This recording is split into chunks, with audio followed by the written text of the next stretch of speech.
So first of all, thank you for taking time to chat with me. Of Really course. enjoyed the film. Really enjoyed good. Come to Daddy as well. Oh, cheers. So I do want to start by asking about that. Yeah. You know, this is the second film you've done together. What do you think works so well about your collaboration? Wow. Well, we're friends first, I guess. That's what started it all. Yeah, usually I leave it to the audiences and critics Yeah. to judge that. But look, we We like really working have with each fun other. working together, and it's Yeah. a lot of the same team worked on Bookworm that worked on Come to Daddy, so we kind of hit the ground running Yeah. in that respect creatively. So yeah, it just feels like a bunch of good friends hanging out and playing, which is And- what I think all film should be.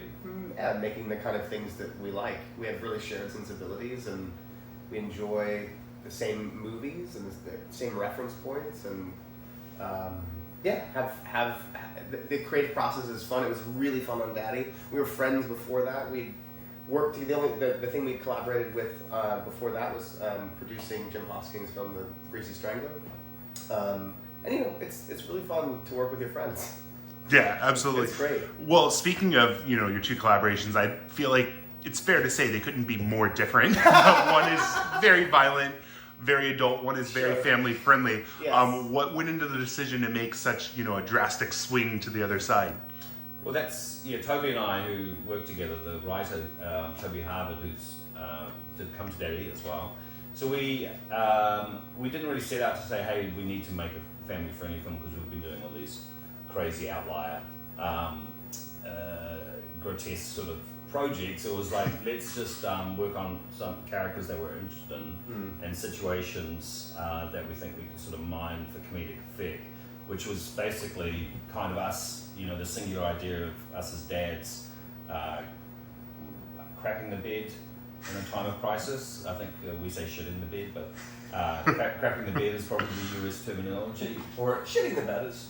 You would say that. You'd say that? Yeah. Okay, Yeah. Shitting the bed in front of our kids, in a moment when we're supposed to step up as men. So it's playing with things, masculinity and father figures, and then so it's like how can we mine that for comedic effect, which I think is what Toby and I really like.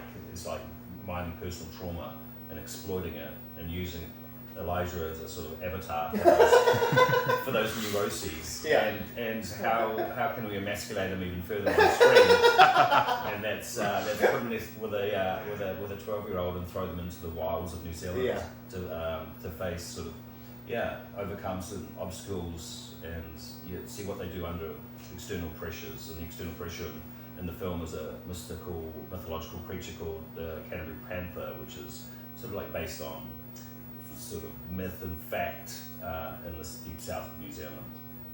Yeah, absolutely. And this is sort of a full circle moment for you because, your most iconic role is like as an adventurer who's answering the call. And in this one, and in Bookworm, you kind of get to give the call. Sure. In addition to answering a call of your own. Yeah. How does this Yeah. kind of feel to have going from one role in the adventure genre to another?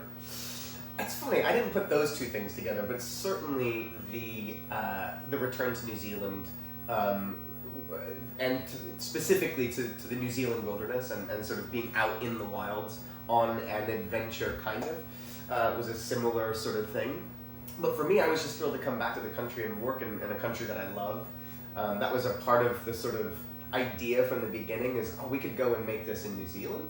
And my family had never been there, so this film afforded me the opportunity to share that with my family and my kids. They could run around in the wilds as well, which is really special. But yeah, it felt amazing to return. It's a country that's very close to my heart, and wonderful to be able to tell a very different kind of story. Absolutely. And, I want to hear from both of you on this. What do you think makes New Zealand such an interesting setting for an adventure in an adventure film?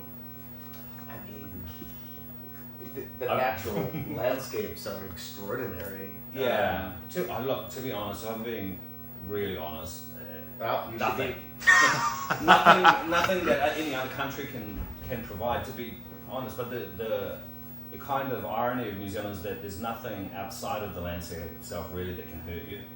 Whereas there's natural dangers in all these other wilderness films. Sure. It's always a grizzly bear or you know, Or a a cougar, Wolverine, or- a yeah, cougar. yeah. Yeah, those Disney standards. Yeah. So, but we wanted to emulate those films, but we don't have any of that. We had to come up with a mythological creature that we all talk about down there. That is a real thing, by the way. So Yeah. when I read the script, I thought it was invention. I thought the entire myth was invention. And then realized that it was actually a real myth, and there are genuine sightings, and have been for decades. Yeah, right? we talked to a couple when we were Few down people there. Yeah. that had seen this cat.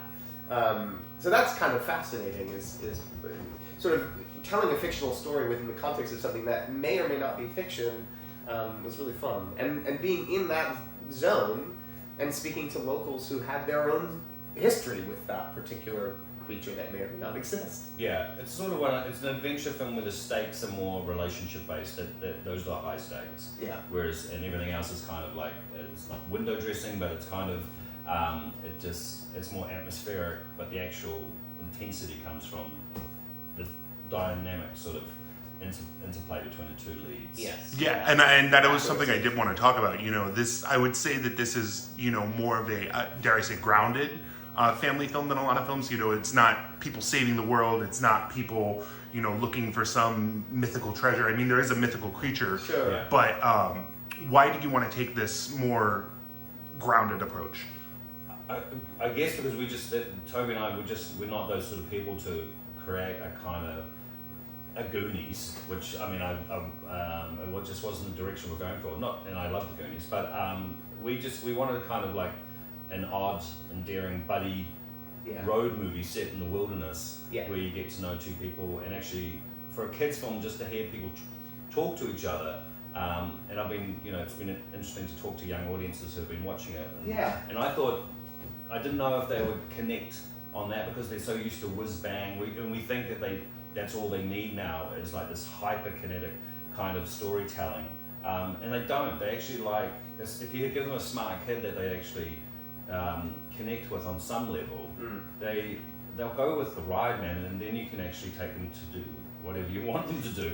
And so that's been really rewarding to see. Yeah, because the Deepest Fear originally was like, oh man, maybe it's because it's aimed at, you know, 8-year-olds, but also Is it parents. Is it too cerebral, or is like Yeah. are they going to connect with their connection and or their lack of connection and the journey that they're going on? Because it's really interpersonal. It's not necessarily about Quest. all the things Yeah. around them. Yeah, and we just kind of flipped the story on the usual Quest movie by, no spoilers, but yeah, it's not the focus. Yeah. Yeah, absolutely. And I do want to talk about your character. You know, your character is very, very interesting, very flamboyant. Yeah. What were some of the inspirations for your character's personality? Well, I mean, there were outside inspirations in the writing of the character. Certainly, Chris Angel, you know, sort of semi-rock and roll kind of illusionists that might have been figures in Vegas or wouldn't be out of context in Las Vegas. So that's sort of vibe. And then it's a collaborative process. So these were all the inspiration elements, and then a lot of it was honestly finding the wardrobe, figuring out what this person looked like, to sort of establish his identity, right? Because when you sort of meet him the first moment with that giant hat, that's the kind of purest of him from Vegas that you'll get. And then he gets stripped away and becomes more himself and sort of vulnerable throughout the course of the thing. And then, you know, it's also just about finding the balance between the sort of flamboyant guy who's trying desperately to prove himself to his daughter that he has no relationship to. And, you know, he doesn't know how to be a father, so the only way that he knows how is to sort of bluster and tricks, and it doesn't really work. Just finding those things and having fun with that. The writing is so good. You know, Toby is such a wonderful writer, and the dialogue is wonderful and rich. So it makes my job as an actor a lot easier. I have a lot of fun to play with. And then so much of what that character is, as well as this kind of, you strip away these elements, and he's just this vulnerable guy that like isn't actually successful, doesn't have a relationship with his daughter, and sort of yearns to be these things that he's not. And it's this kind of journey that she throws him on that allows him the opportunity to kind of rise to the occasion, you know? Yeah, absolutely. Well, thank you so much again for talking to me. Really enjoyed the film, and I can't wait to see what you guys do Awesome. next. Thanks, dude. Thank you.